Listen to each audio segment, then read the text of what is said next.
Hi there, my name is Austin Miller. In this video, I'm going to teach you how PagerTree broadcasts work. Broadcasts are a great way to send mass messages to multiple teams or users. When using the broadcast feature, you can send one-way messages or two-way messages by asking for a response. To create a broadcast, you'll need to have broadcast permissions or be an administrator.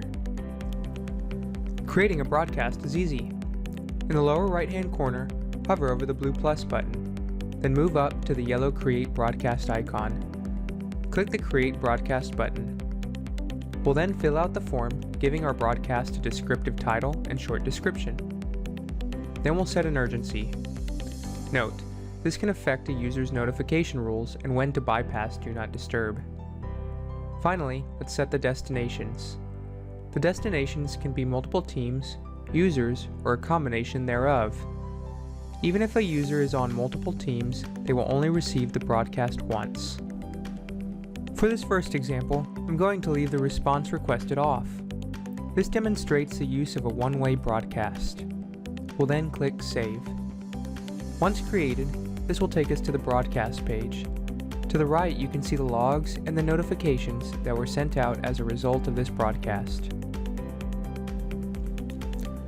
As a second example, let's create another broadcast, but this time let's request a response. Similar to last time, in the lower right-hand corner, hover over the blue plus button and move up to the yellow Create Broadcast icon.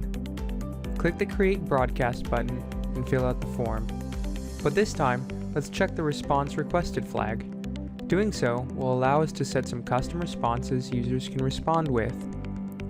You can change the responses by editing them, reorder them by dragging them, add more responses by clicking the Add Response button, and remove a response by clicking the X next to the option. We'll then click Save. This again will take us to the broadcast page, but now you'll see responses coming in real time. On the left side, you can see the responses and a number of votes for each response. On the right, you can see a graph of the response values and response rates.